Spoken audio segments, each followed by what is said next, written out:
Kia ora, we are back for another episode of Sharpen Up, the OGs, all four of us. We've all made it here today. And Pity, you've got some exciting news. We even have a new sponsor on board, Beard Brothers. Yeah, shout out to Rob and the team from Beard Brothers. A mean little company, met up with the bro, and he's been awesome. So yeah, she's a bit of a judge's fist, but sounds like you love a bit of judge's strawberry. It doesn't, Mike. I say. Well, they do produce the finest handcrafted sausages, patties and savloys made from the purest New Zealand ingredients. We've got a giveaway coming up, so make sure you keep listening and we'll do that further on in the show. But straight into it, how good were the Black Ferns on the weekend? Mate, did you watch?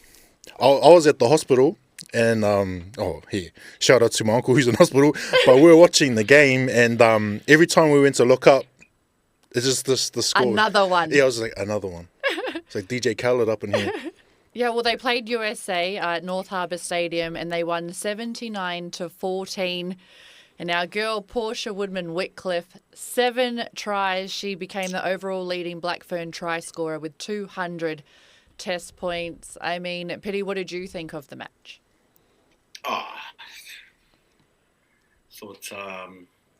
First off, I was just thinking, man, I've probably only scored 7 tries in my whole career, my whole professional career, and then the sis is scoring those in one game. I'm like, bruh, share the love, sis. Come on now. But I mean, it was a bit of a clinic. I know the USA are getting. I know that this is an area that they're working to be stronger at.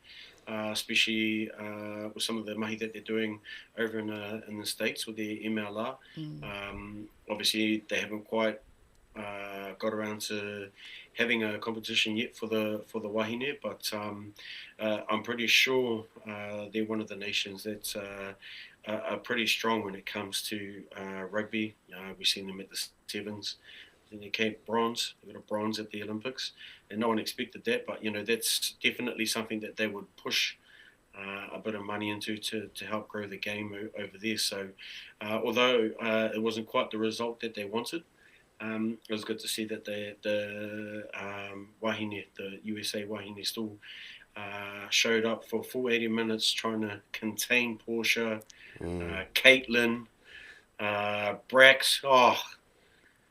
Just the quality of players, not just those 3, but across the board, and it wasn't easy. Uppy, your thoughts on the match? Pity, because you mentioned the 7 sisters being in there, and I thought they were a great inclusion. Georgia Miller and Reese Pody Lane made their debut in the black jersey, but I just thought they looked magnificent out there. Yeah, I'll be honest, I didn't actually watch the game. I was playing myself, trying to rejuvenate my own career. But I did hear about the score and, just hearing, our 3 guests, Ruahei, yes, Portia and Brax, all played in that game, all played well. And, we've said it since we've started this potty, our wahine in rugby are the world's best, and they just showed that through that scoreline on the weekend. Yeah, they were incredible. Any meat pies cool for your rejuvenated career? Nah, couldn't meat pies, bro. And another owl. You did mention Pity Alona Mayer, who is from Team USA, and I got to go to the Black Ferns, their media day and their training, and I just think what the Black Ferns media did was incredible, but also the interest and the eyes that they had on the game, especially through the big personalities that we're seeing from all our rugby wahine, and I thought it was amazing. Like at the press conference, there was over, I think, 30 different people or press media places that were there just to get just an interview with the girls, and I just think it's incredible to see the way that the game has grown.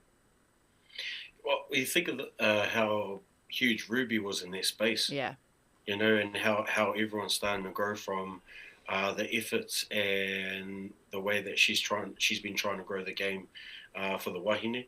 and Alona's exactly that person for USA, and she's been huge.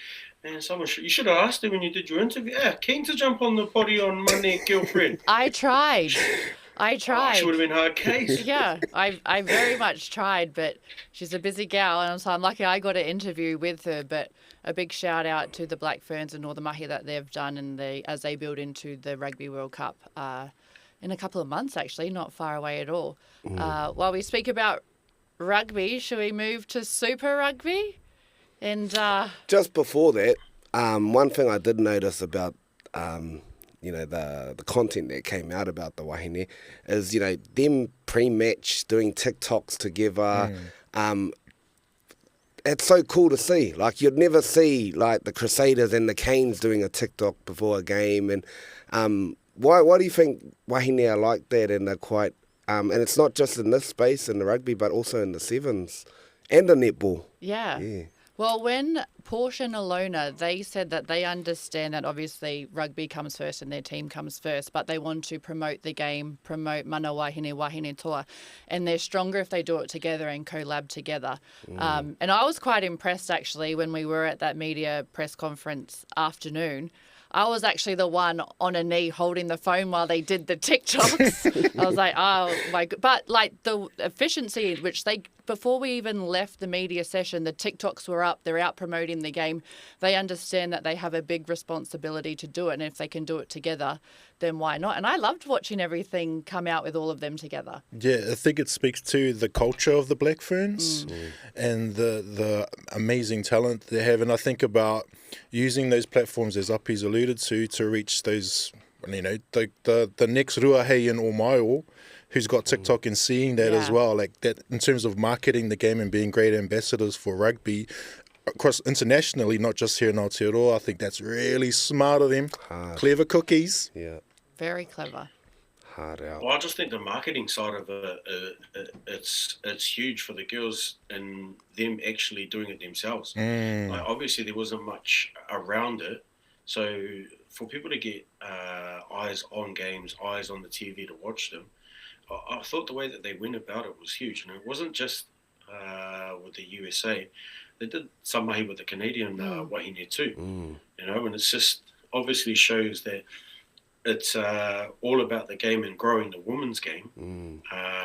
On the field, we can be enemies, but once we cross that line after that final whistle, we're back to just being homies and friends. And what it's all about now. Like with the men's side of it, like we do catch up with the opposition sometimes. If you got good mates in some of the other teams, you always try and catch up beforehand.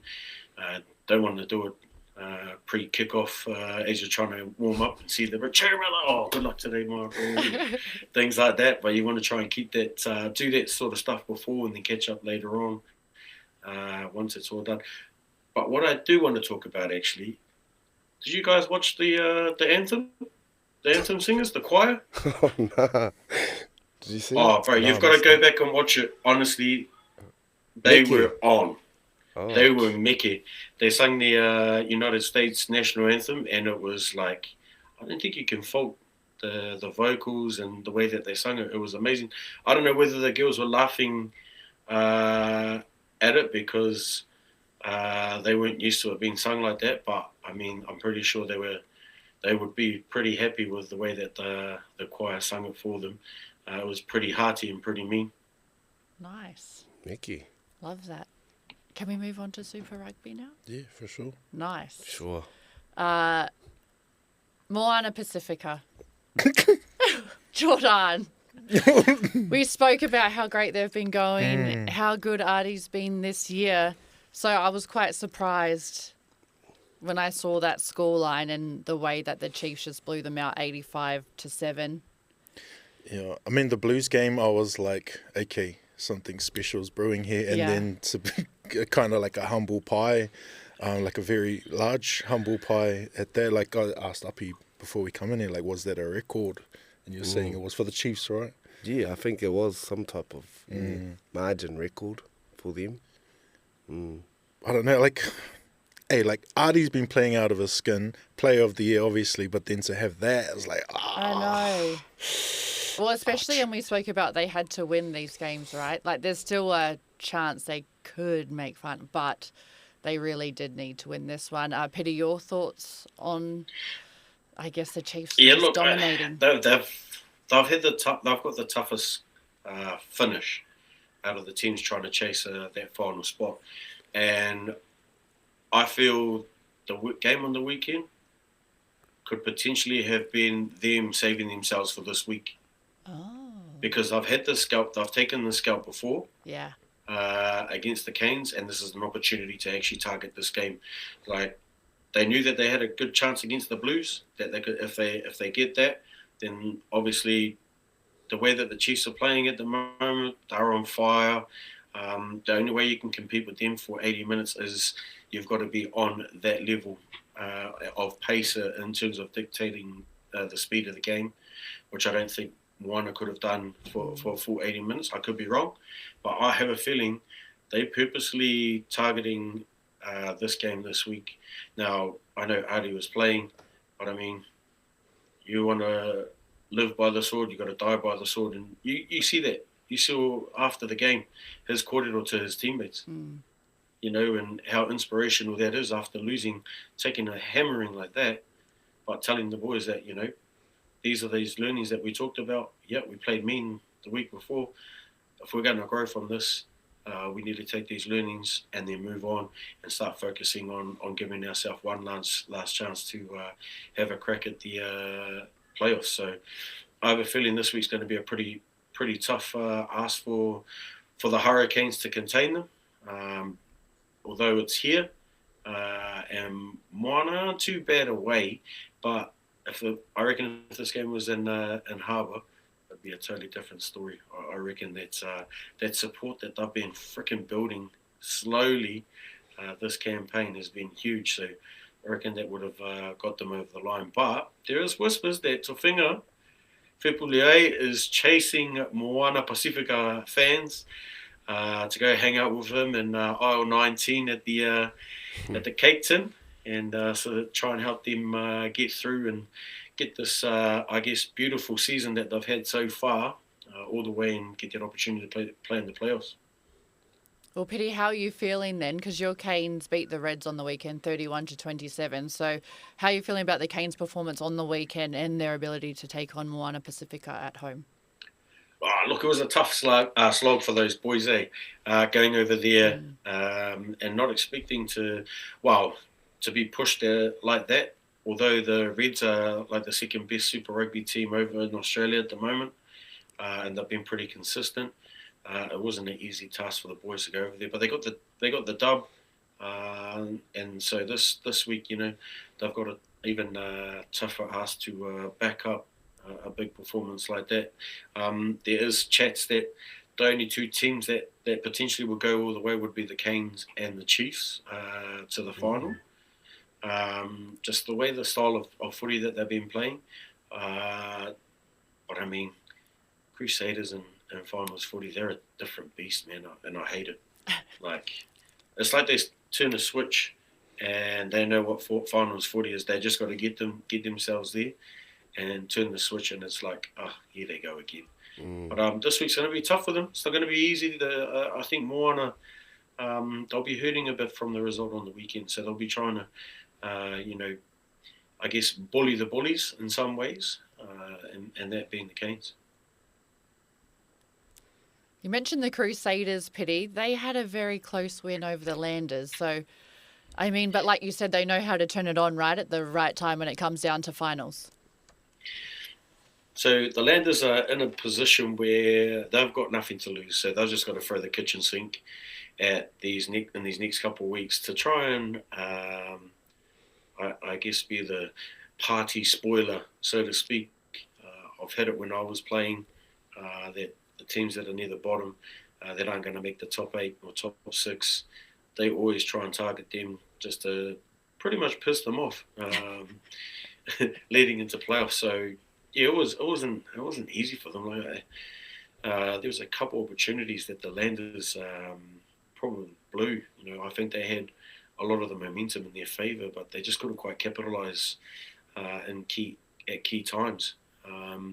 But I mean, it was a good game, good tough slog from the Southerners, both franchises, and I guess Crusaders are feeling a bit happier, knowing that they've got a chance to have home advantage after next week.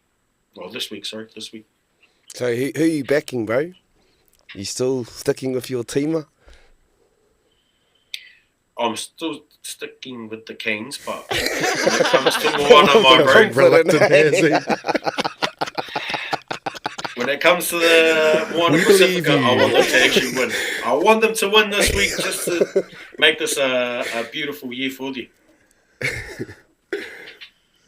Jordan, if your Blues don't make it? Oh, well. Oh, well. I mean, I always pull the whakapapa card. Oh, yeah. I'm from Waikato. If my first team don't make it, waka. I'll be jumping with the kazi and picking up on his waka, and then that's us. Chiefs mana. Oh, crack up. Have Pity, and well, for all of you, you know how you said about Moana actually probably going to really target the game this weekend. Have any of you been in teams where, don't want to say a win was very important, but like how Moana said, like they probably didn't target the Chiefs one as much as they are going to target the Canes on the weekend. Has anyone been in situations like that? Well, I thought the exact same thing. Like, I turned on the TV. It was probably like into the 60th minute, and I was like, whoa. And I was with Nehe Milner Skara at the time. And I was like, surely they're not playing their best team, And he goes, no, that's their best team. Like they got their best 15 out. So they were targeting the game. But I guess, like, for me, like, that's a loss that could also, be good for them. They've had such a good season. It could be a wake-up call. And now it's just all in, targeting this game. And to answer your question, yes, I've been a part. Some coaches have targeted games, but they wouldn't play their best team. They'll rest their stars. That's how you sort of know that, they're not playing the best 15, looking to target a different game. Yeah. Could you also go on the opposite side of it and just say that the Chiefs just played really, really amazing? Absolutely. Yeah, okay. Yeah. I remember just watching D-Mac. Yeah, I just remember watching D-Mac and just being blown away. And like, I could see that. Yeah. What do you reckon, Pity? Yeah, 100%. Don't get it twisted. The Chiefs are the top franchise at the moment for a reason. They've been playing some quality footy. They got their general hissing, and hopefully isn't overplayed his card like they did last year. And this is sort of them making sure that they tick all the boxes leading into playoffs mode. But yeah, I've been involved in a scenario exactly like that, where you're not sitting at the top of the table, but the top of the table's pretty much one of the teams that you don't target. You're going to look at other games where you can actually push to get the dub. Although I'm not saying it's going to be easy, but you just got to make sure that you go through get your processes right leading into the game that week, so that you give yourself that best chance to get that win. And then, you don't want to get into the case where you've got to pray for other teams to get a result. Do the old mathematics, not my strong point. But you got to try and figure out. Okay, if they lose, we jump past them and all that scenario. There's quite a few people that are pretty onto it when it comes to stuff like that. Whereas, we're targeting this game. We're going to win this game, or we're going there to win, and we need to make sure that happens. I've been in that scenario. Jordan, did your dad ever say that to you when you played basketball? No, it's just if we lose the game, fussy the ref. Nah, not really. I mean, hey, you're always going to aim for the dub, but then, like, do you just focus on the battle, or do you win the war? And, like, this is professionalism, and this is the highest quality of rugby you can get. Well, arguably. I mean, Northern Hemisphere people really been talking down Super Rugby. I've been noticing as well, but completely different level, I think. All right, moving on to the NRL and the Warriors. on a 5-game winning streak, but lost to the Raiders on the weekend, 16 points to 10. They were second on the ladder. They moved to third. I mean, they're still having a great season, but that was a real grind and arm wrestle. I was on the sideline in the rain. It was horrible conditions. Uppy, your thoughts on the match? Yeah, I thought that was a good game. Both two quality sides. Defence has been the strength for both of those teams. They've been low-scoring games throughout the season, and it's just one that sort of slipped away. That what we're used to of the old Warriors, but they're still in a good place, and they're looking really, really good. Yeah, your thoughts, brother? I think it was like a great loss, if that makes sense. Like it wasn't a hiding, nor was it a bum team. Like you know what I mean? Like it was a team that was underneath us on the ladder, and we still performed, and we still fought, and we're still in the grind, and then like they just interchanged with us really on the ladder. Yeah. Like they were the team underneath us. So, and I quite liked like there was heaps of nice little argy-bargy, I thought. I mean, you could see it in the number of sin bins that were being dished out by the ref. But I quite liked that, and I was talking to Joe before around that rival. Like every team is our rival, but there's certain teams. Yeah. And I feel like I liked the banter between the Kiwi boys in both teams. Oh, I don't know if it was banter or, but I quite liked that. But so, yeah, I kind of look at it as a good loss. It was a nice, humbling feeling. We lost 5 on the row. It's still only round 12. Yeah. So, yeah, I feel like, it's a nice way to build on it off of this loss. Yeah, good space. We're in a good space still. Pity, your thoughts on the match? I'm just glad you fellas aren't trying to have a conversation about the Broncos. They had the weekend off. Well, lucky because they had the bye this weekend. So Exactly. Now, look, I thought like, it's only early stages in the competition, we're almost halfway. I think this week might be around 13. Yeah. So, for them to lose one now can actually help them grow and potentially, figure out the issues that happen on the weekend and then try and fix them. I thought there's a bit of niggle in there, but I mean, it's league, you always like a little bit of niggle. It's just you try and put your position off or the person opposite you off anyway as much as possible. Be a bloody hooer on the field, get him off his game, and then job's done, and you just focus on playing footy after that. Once he's, the Crusaders were bloody huge on stuff like that, bloody niggly. So, when you've got boys that can actually put in a bit of niggle, that's pretty helpful because you're relying on something little just to trip them up, and then once that they've tripped up, you try and capitalise it. And I thought that's what the Raiders did. I'm just glad that they didn't do the Viking clip at the end. One thing I did think was cool, actually, I did notice that Queen Ngāwai Honoi Te Pō was at the game, present at the game, and I think back to her grandmother, Queenie Tautaurangi Kahu.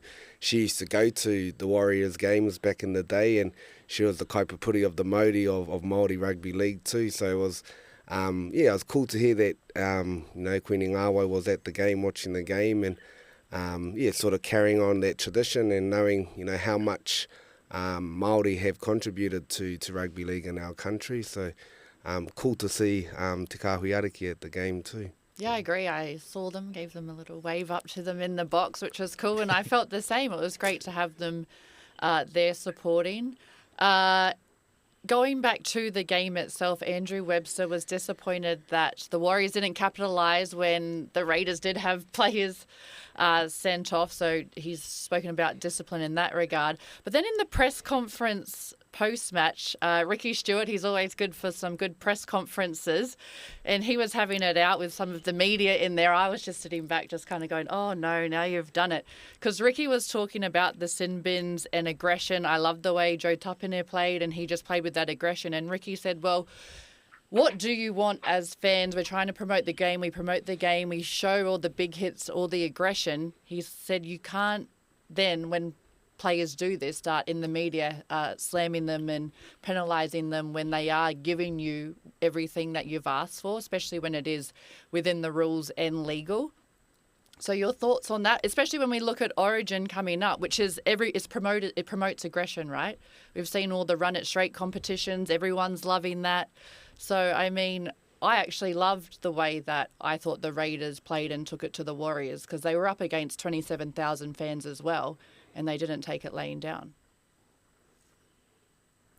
As fans watching? I don't know, I quite understand. I understand where Ricky's coming from. But yeah, there's player safety involved. I get it, and all of that kind of whakaaro, maybe from the NRL side of things.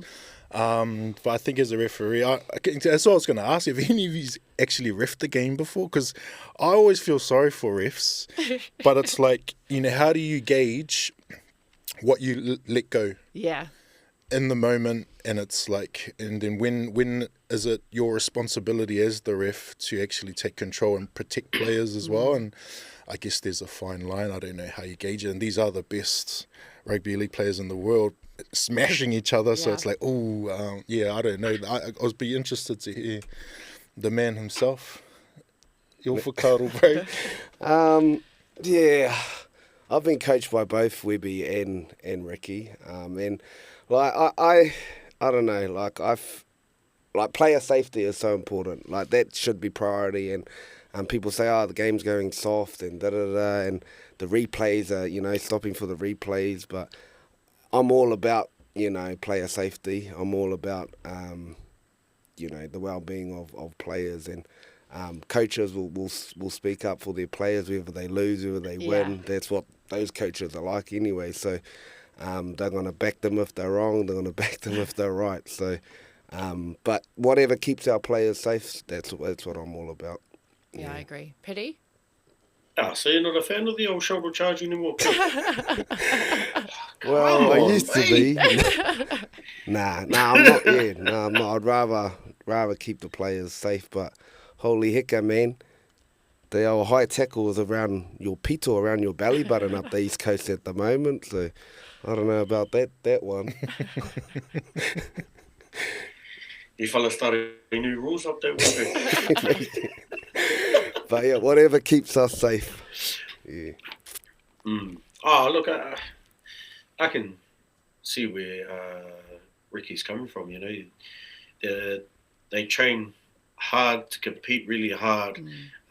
Sometimes, they get it wrong, and not every time it's a good decision to make. Like, I just thought that finally one ref decides to actually give one back to the Warriors, because every other time that it happens, they don't get those penalties or a bloody yellow card. But I think some of the rules actually need to be looked at a bit better. I feel like the game's losing itself a little bit. Like, the context side of it is awesome, but there's a few great areas that kind of frustrates not just fans, but you can see it in the coaches too. Some of it's around all our front door, back door options, lines that they run. And, if you're going to milk a penalty, you might as well go and practice on Hollywood and go and be an actor, or go and play football, because that's all they do. But some of the rules, I think they need to have a better look into it, so that the game can still have that physicality that everyone loves, but it just needs to be consistent across the board with all the referees. I feel each referee has a different opinion around everything, and that's what I think frustrates everyone mostly, is the way that they're not all on the same page in terms of the way that they referee the games. Yeah, good points, everyone. But I have reffed the game, cuz. Oh, you have? Okay. Yeah, and some of the stuff I was in, holy hecka, I just penalised that when I used to moan about that. It's not easy to get it right, and I think the game that I did ref, I did say I actually got that wrong, but because I've already made the decision, we're just going to go on with that. But if it does happen again, we can have a conversation about it. I was lucky enough that it wasn't like young kids. It was kids that know the rules good enough to actually question some of my decisions. But yeah, it's good. And I think that was Scary. the conversation but from good. some players. If the refs could come into trainings, or which refs have actually played, so they can get an understanding too of what the players are actually doing, and not trying to put the opposition in dangerous positions and just what it is exactly they're doing. But a good conversation around the game. I think too, like I saw one Joey Tapine tackle that I thought universally everyone knows you cannot do that, cuzzy. Like, and so for me, I think back to when they got rid of the shoulder charge, and I remember Steve Matai, shoulders, talking about now we're going to really separate the hitmen. Yeah. Because it's all about technique. And so is it, on the onus of the players now, who are actually the big hitters, to clean it up and actually showcase what a clean hit looks like, so it's not dodgy or, I don't know, that maybe just back on what you were saying, like, is it up to the players and the referees to have that kōrero? I guess we'll wait and see. Back to the Warriors game on the weekend. They wore the Dear Warrior jersey designed by former Warrior 151 Louis Brown. Jordan, this is your expertise. So did you like the design of the jersey? Do you have a favourite Warriors jersey? Yeah, I mean, my favourite would be the 95 away jersey, which is the white jersey. Oh, I yeah. don't know if you remember that one. Yes. It's like highly sought after. There's one floating around in Te Teko. I got to ask Uncle if I can buy it off of him. But anyway, that one is really cool to me. But yeah, the jersey that they were, I was hoping we would touch on it too, because it's a real, like, it looks like a Kiwis jersey. Yes. And I've seen some kōrero online around that. Are we getting too close to the Kiwis jersey or not? But I understand the whakaaro around the Warriors is Aotearoa's team. And I remember when we went from the blue, green, red to the black and grey in that period.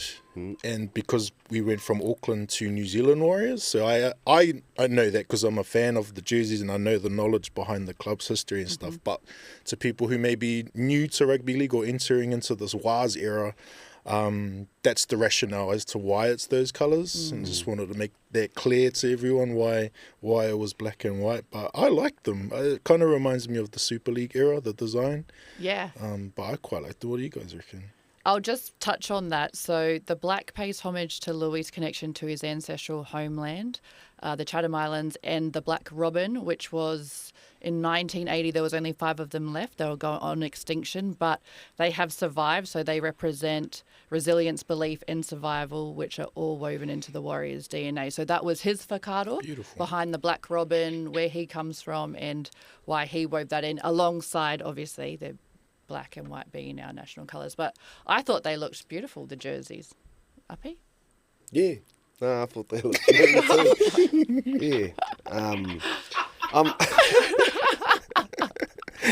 No, I thought they looked all good. Are they winning for the rest of the season? No, that was just it, I'm pretty sure, yeah. And Louis, he was at the game. It was nice to see him come back as well, be involved. Obviously, he has his Earls brand and is a designer, so it was nice, I think, for them to get him involved. Yeah, no, that's the cool part about it, is a former player being able to give back to his club and give back to his team, and sort of succeeding into that space, that creative space after footy. I think that's a cool connection. Yeah, also, my favourite would probably have to be the one that Maya Gibbs and Henare Brooking did. I like that one. Oh, yeah. Only because they designed our Ngāti Pro jerseys. How did I know it was going to come back to this? And that's number 1 selling merch. Just to remind you. Still some for sale? It's second to the All Blacks is the Ngāti Pro Rugby Union merch. So shout out to those two whanaunga. But yeah, big me to Louis Brown and his creative talents, and hopefully the boys like them, because it's probably what's most important. I've actually been fortunate to turn one of those jerseys into a portai as well for a customer from the East Coast. Oh, I have seen that actually. Yeah, so that's been pretty cool too, yeah. That's cool. It was cool actually too to see a lot of the fans had all bought the jerseys. A lot of the tamariki were there at the game on the weekend wearing them. Pity, your thoughts on the jersey? Oh, I thought it did remind me of when they had. All I was thinking was Roops coming off the back fence, Yeah. Efita Palestina, when they were wearing it. That's what it kind of made me reminisce about, really, way back then. But I just gotta say, I feel like the Warriors jerseys are probably the only team that's got 100 and something, isn't it? Different types of jerseys. I've had so many jerseys Yeah. compared to some of Straight the up. other franchises, and it's been massive to see. That people are actually trying to get every the diehard fans have got pretty much all of those jerseys. It's huge. I know it's not easy to get. Some of them are like Jordan said. Some of them are hard to get, and if you do find them, you're holding on to a gem right there. So for a club that's been together since '95. To have that many jerseys and represent not just Auckland, but New Zealand in itself, and it's awesome to see, that they're staying connected with local people, or even boys that have worn the jersey before, and having knowledge around it, asking people about tikanga around some of the patterns and things like that is always something special. Bro, quick partai. You've probably been a part of the evolution of rugby jerseys. You've probably worn, Did you used to wear those big heavy ones back in the day? You were from that era, weren't you? Cool. Nah. What's been So like I was fortunate enough that they finally changed material. Oh, So it was gee. a couple of years before my time, but Oh, yeah. my first year playing representative rugby for Hawke's Bay or even Wellington, those jerseys when it got wet, the extra 10 kilos of bloody water on there, brother. Holy You were hector. sludging around the bloody paddock with a bloody one of those weighted vests is what it used to feel like anyway. So I'm just lucky in Super Rugby. They decided to change the material, so it wasn't too bad. I know some of them actually ripped real easily, but I guess having something that's not holding you down like a extra 5-10 kilos was huge. I used to watch some of those games. Oh, bro. Because he's probably 100 kilos having to run around with an extra 10 kilos, probably not used to it. So I was lucky because when I arrived onto Super Rugby, they had changed the material. Oh, safe. And Jordan, am I right in saying that if you do get sent a jersey like the one you mentioned, that you won't cut it up through your creative title work that you do? Because it is a taonga. If there's a specific type of jersey that is rare and sought after, definitely won't. But anything pretty much from 2015 onwards is pretty safe because they would have mass produced it. Right. So there's lots of them, plenty of them. But anything going back further than that, it's sorry, I can't do it. I'd rather this be worn by someone or, pass it down to your whānau because these are actual taonga. Yeah. And I just want to make a quick mihi to Charlie Rass, who actually is a big Warriors collector, probably the biggest one in the world, who has every single jersey, not only jersey from every year, but he has merch, player issue stuff. And I actually dropped off the Gatorade bottles that the Wars and Gatorade sent to me, and I gave it to him as my koha to his collection because it is pretty much the greatest Warriors collection. I probably should ask him actually if we can bring in some kit to have a look at. So shout outs to Charlie Rass. Nice. If you were to design a Warriors jersey, would you go the more traditional style that you like? I've always liked the chevron, like the League V. Oh, yeah. I've loved. I like the old school style. Yeah. The collar? The collar, definitely. So how Piri talked about it, we call them cotton jerseys. Yeah. Those are the OG ones. Yeah. And then you got the synthetic jerseys as such. So if you're, the cotton jerseys look just way better at kaupapa because there's nothing like a nice tapered jersey that doesn't look tapered on brothers like me, because it's like, holy, the muffin top showing. But the Holy, the nipples. yeah, but the cotton ones, they're a little bit more, I don't know, like nice on the body, you know, the curves. on the and teen stuff. under. Yeah, on the teen under. So the cotton jerseys are probably one that I'd kind of go for, and they kind of are like fan favourites as well. Yeah, you know, because they're nice and square. Anyway. Oh, I like that. State of Origin this week, Jordan. I'm just gonna throw it straight to you, and you'll caught it all from last week and what's evolved. And it's been amazing. You know, it was cool that I was able to share my whakaaro and to get some feedback too, and a lot of the comments. It was really cool and interesting as well, because some people understood where I was coming from, and some people were like, "Shoo-sha." But I guess one of the main things that I kind of gathered from it is, far out, we really need to raise our literacy levels here in Aotearoa, because some of these comments were just illiterate as. So yeah, so that's the biggest takeaway. that was the biggest takeaway. Like, Ministry of Education, we need to up our game. We need to keep people in schools. I don't know if we need to open adult education classes for language. Like, you know, this is a language that was forced upon our people, but by golly, I feel like I have a better command of the language convention than some of the whānau out online. But no, it's been a cool, it was interesting. And I mean, you do have to have tough skin, because some of the comments were getting a bit personal. I was feeling rather warm. My second chin was getting attacked harder.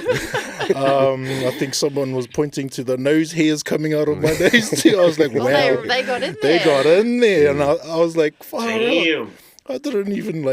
I wasn't even questioning your identity, or, you know, like, but oh well, it's a thing that people are real passionate about, which is really cool too, and it's still good footy. I think I'll just make that clear, whānau, it's still good footy. How are we feeling about the game on Wednesday night? It's a big wave coming. It's a big wave coming. Wave of blue? Wave of blue. Easy. Yeah. I reckon anyway. Pity. Nah, Hey, that's a snowfest. Hey, what kind of bloody celebration is that, Mark, bro? Let's have a bet then, Kill. What's on the line? What's the bet, Kill? What's on the line? What do you got? You suggested let's have a bet. I feel like it doesn't really matter, like, if either of us lose, because we probably wouldn't be like as angry and pissed off as Sean Johnson wearing a Broncos jersey when he lost that big cuss. True that. But I'm down for a bit. Brief. If it means that I have to wear that ugly blue thing, then I'll wear it. If they win, but I can't see that happening. You might have to wear a Maroons one. Okay, Breather. then we'll go the jersey, eh? Wear the opposite jersey if you lose. Game one. And you have to wear it in the potty, the whole potty. I like this. Right, G. Nah, ka whai. We're on. They've shaking on There it. it is. Good luck. Yeah, wait. I'll just make sure someone goes in and drops a few poison in the boys' drink. Hopefully there's a sponsor to buy our jersey. Surely Jordan might know someone. Oh, crack up. Any other whakaaro on the State of Origin this week? Look, I think, this, to me, is probably something I've watched since I was a kid. Although I'm not an Australian, I've always enjoyed watching it, just because you see two states who have history and hate the shit out of each other. And it's just, even though some of them play club together, but when they play against each other, there's no mates, no teammates, no nothing. It's state versus state. You're in the other team, I'm going to belt the shit out of you. And I think that's the beauty of it. Like, you got I remember watching when my brother used to be at Manly.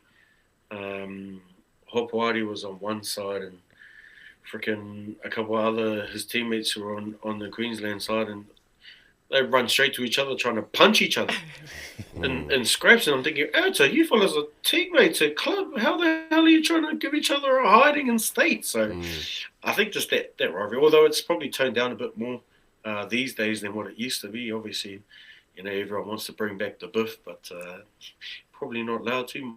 Might end up being a lot longer in the old suspension side of it. But it's always something that's always on the calendar for everyone just to watch. Those that are hard out into watching this format of the game, State of O.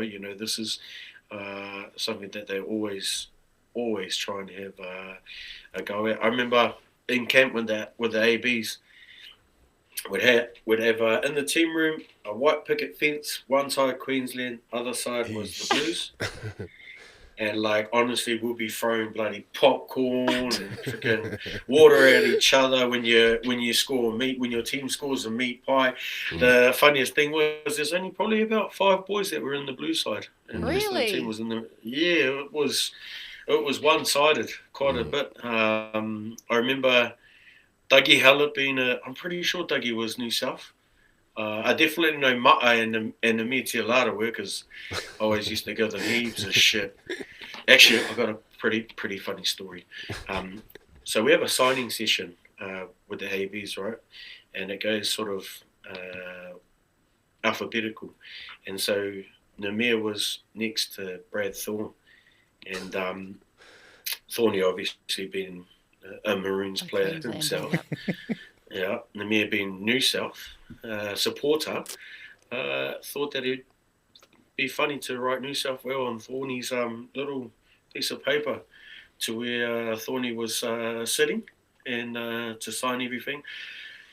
And so Namir went and sat in the corner and just waited for Thorny to see it, and Thorny hit the roof, man.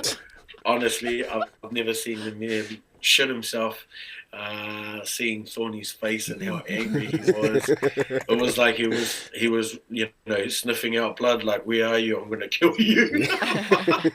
So the big man shat himself a bit, and then obviously got the rundown of the history between the two states. But I'll tell you, that was priceless seeing Namir's face when Thorny fucking hit the roof. It really is like that, though, because I born and raised over in Sydney, and so we bleed blue. I wouldn't be allowed probably back over there to visit if I went for Queensland. But even growing up playing for New South Wales, it filters down into all the sport. Like, we loved playing against Queensland, and you just had this fire in your belly, and that you guys, even though some of them were my best friends in the Queensland side, you just hated each other for that 60 minutes. And it's just something that you grew up on. And yeah, I could only imagine what Brad Thorne was like when that happened. But Api, what was it like? Because you've obviously played over in the NRL, and when it is Origin time around the clubs. Yeah, it's funny listening to Piri's kōrero about that rivalry, and probably I've experienced that, and it's been in rugby, and it's happening this weekend. We have our own state of origin where Ngāti Pro East Coast play against Turanganui Akiwa, Poverty Bay. So we got that game, and that's the same sort of whakaaro, It's whanaunga against whanaunga, it's mate against mate, and it's pretty much for the mana, the mana of Whitiporo in our rohi o te tai rāwhiti. So I sort of experienced that a couple of years ago for the first time, and sort of related it to my experience of watching and being a fan of Origin. And it's the same thing. It's like the hate that it's like goes to a different level. It's real, right? It's real. Some of the, like the kupu, some of it, like the swearing, the cheap shots on the ground. Like, I was like, holy heck! But I was like, come on then, and it just lifts the taumata of the game. And straight after, boom, hongi, you're all good, So it's just, for that 80 minutes, that's probably one of my favourite moments. And, I'm looking forward to that this Saturday in Whakarua Park in Ruatoria. So, that's probably what I can sort of relate it to. And I'm also looking forward to watching the game on Wednesday. How is the history between the two clubs? in rugby. Yeah. Like, have you In guys recent years, we have winning? been winning. Have Yeah, you? in recent years, we have been winning. For a period, as I said a few weeks ago, we have the longest losing streak in New Zealand rugby. I think it was 7 or 8 years. So there was a patch there where we struggled, but in recent years, we have been, winning. Yeah. A bit like the Blues side. Yeah, but like it We is a went bit for like a long the time and we were losing to Queensland. and yeah, it's a bit like that, I think. Yeah. So that's technically cool. There's like what? The Bushies versus the Townies. Yeah. So it's it's the same as Origin. It's state against state. And I don't know. You had some whakaaro about Origin, bro, and how we should sort of move about here in Aotearoa. Yeah, I mean, I'd love to see, like, in a different perspective I'll share too, is essentially State of Origin to some is basically Tō Samoa Mate Mātonga trial as well, especially for those Tier 2 nations, because a lot of them have already pledged, right, to their Pacific nations, so they're still playing State of O, representing where they're from, where they grew up, but also their ethnic background. So there's kind of that whakaaro as well, like looking at it from a different perspective, but there's a kaupapa happening this Wednesday, actually, up north, called the North of Origin. Hey. So it's the Far North Maroons versus the City Blues. So it's like the Whangarei kind of city, and then the Far North, and they've got their kemu this Wednesday. Nice. For league? For league, for rugby league. So all the different rugby league clubs from up north have, divided themselves up, and they've got their game one even. Yes. So they've got a series. So I'm looking forward to seeing the outcome of that. So it's cool to see those little things happening at a grassroots level as well. And obviously, Uppy's been a part of that and the union side of things. So, yeah, I don't know. I get the whole trial for Aussie stuff, but is it really? And if it isn't, then how do we evolve the sport of rugby league to become something more inclusive of the best of the best? So I don't know, even if it's like a Northern Hemi versus Southern Hemi game, Yeah. I don't know, but yeah. That's a cool kaupapa, though, for up north Yeah. on Wednesday, because I'll play that game, and because over here State of Origin is so late on the broadcast, 10 p.m. kickoff, they can play their game, 100%. and then they can lead into watching the State of Origin after. Yeah, I talked to my bro Hemi Kopaking. He put me onto this kaupapa, and I'm just going to throw him out there. He's going for the City Blues whānau. Just to make it clear, who he's going for. What about his brothers? I'm not too sure what his bros are. Yeah.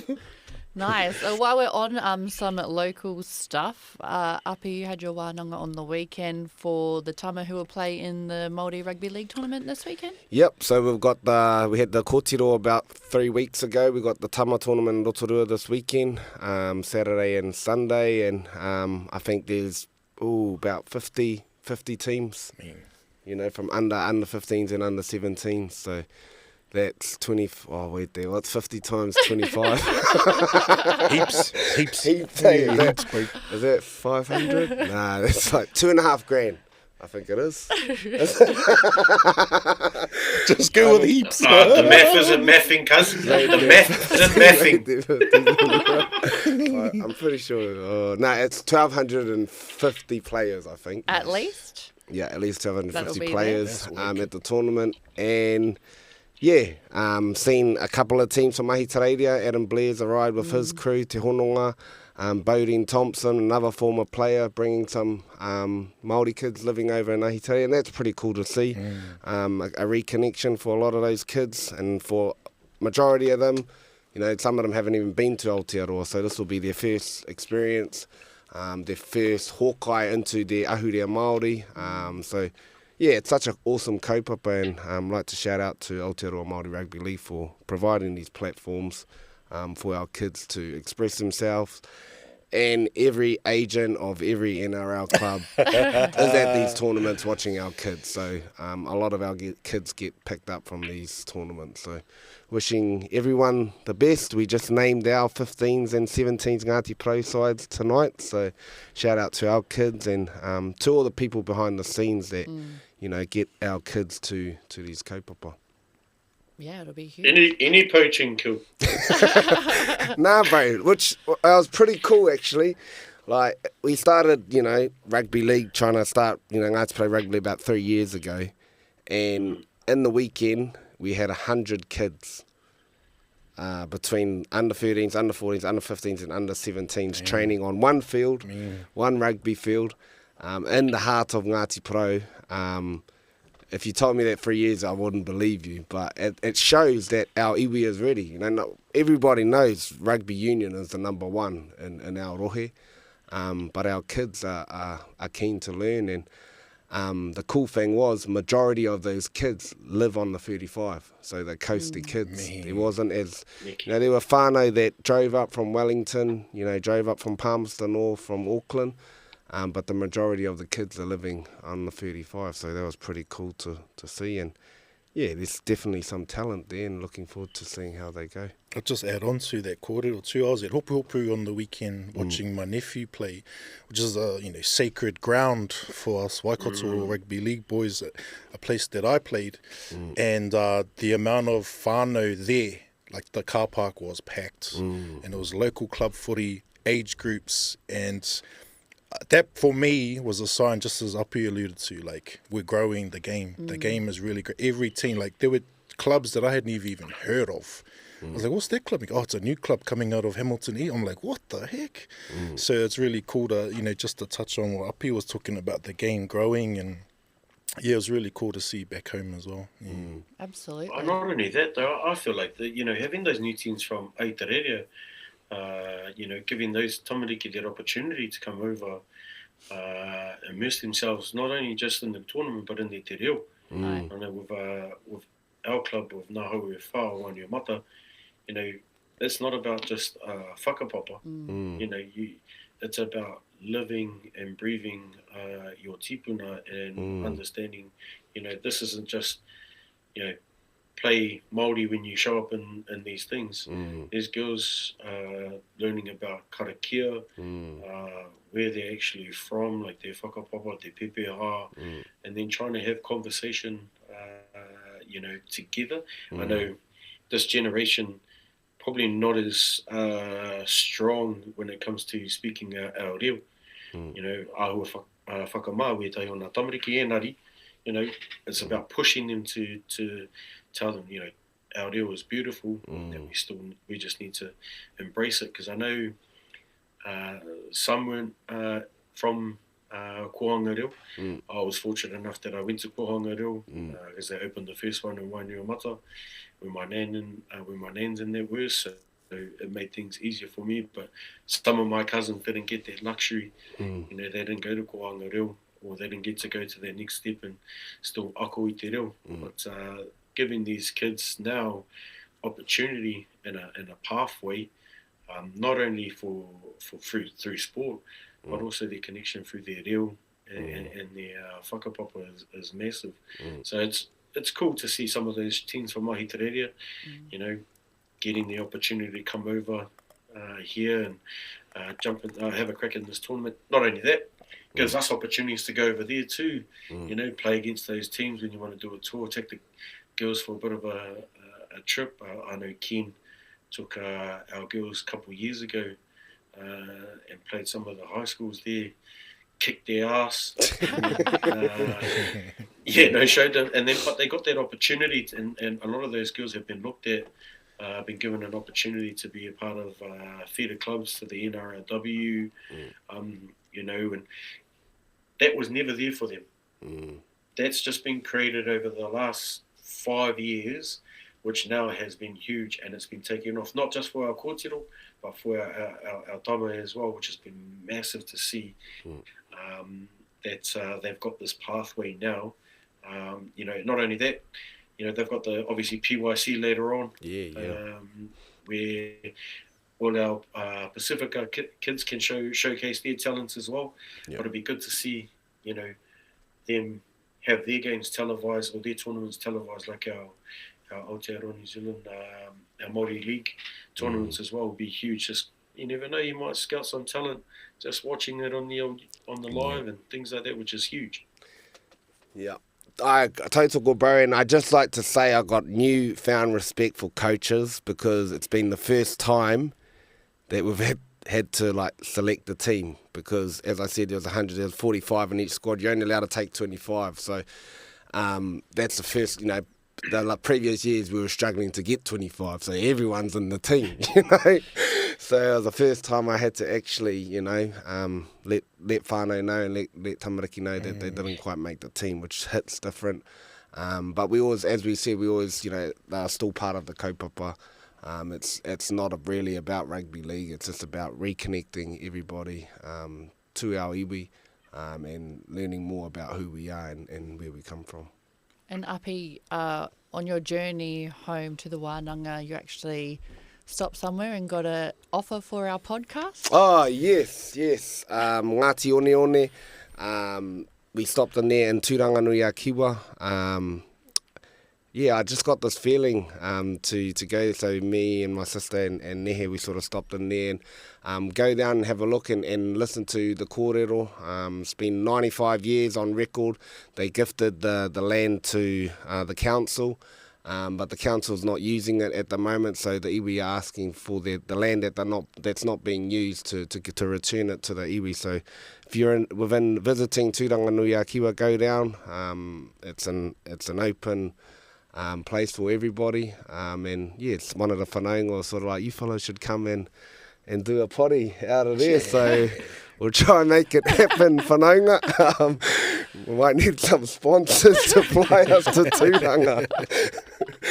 But head down there if you can, whānau, and e mihi ana ki te whānau o Ngāti One. And e mihi ana to all our listeners and everyone who's been supporting us. I know across the sport that I was at on the weekend, I had a lot of our listeners say how much they love what we're doing. So a big thank you to all of you.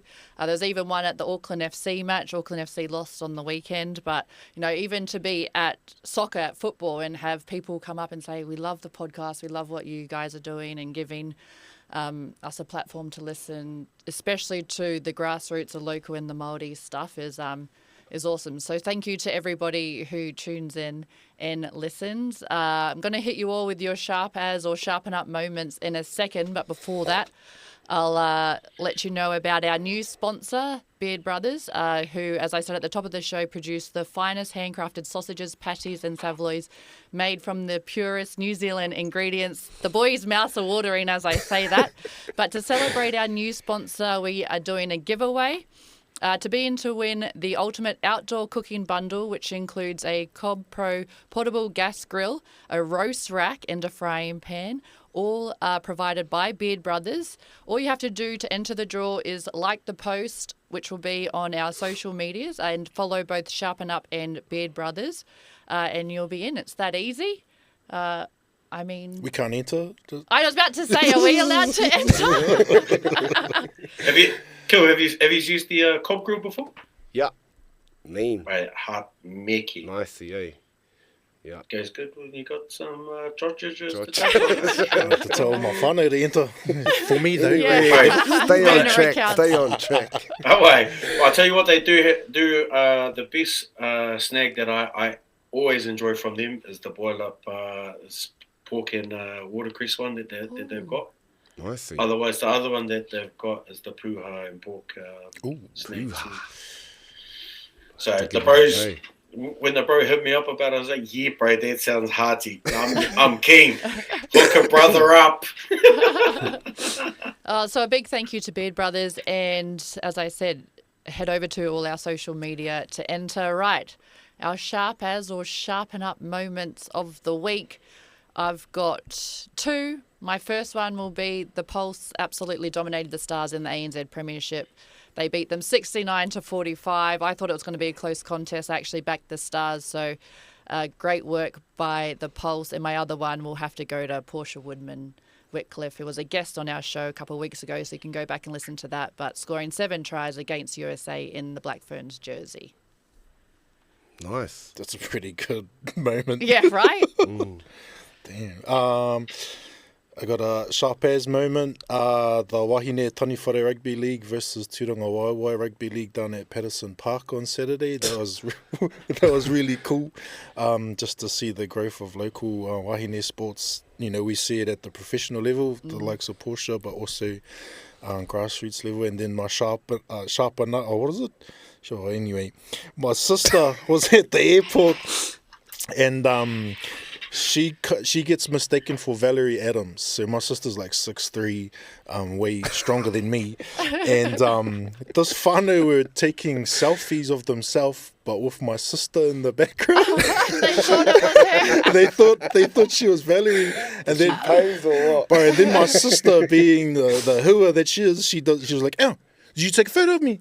And she went and grabbed the bro's camera, his phone, went through his folder, swiped, deleted all the photos of herself that the bro had taken. Gave it back and then kind of like low-key stepped them out. But yes, this was at an international airport overseas, so they didn't know the tikanga around, taking someone's picture. But a little bit later, because they all got a bit of a shock because my sister took the bro's phone off of him, and then the lady comes, she goes, "Oh, we actually thought you were Valerie Adams." And then my sister was like, "Oh, I'm so sorry, like, aroha mai." So, yeah, there was a bit of a sharpen up moment there. My sharpen up moment for this week would probably have to be myself. I love it. After a big long wānanga, had a rental car, parked it up in Gizzy Airport, and flew to Auckland, and got home, out west, checked my pocket, still had the rental key in my pocket.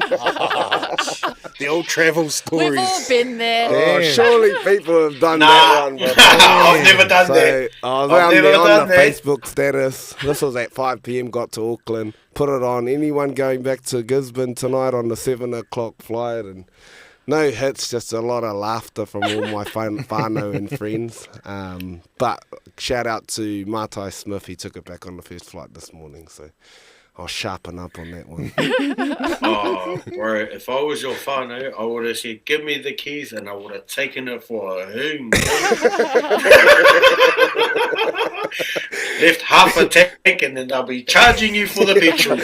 Surely Martai wouldn't do that to me.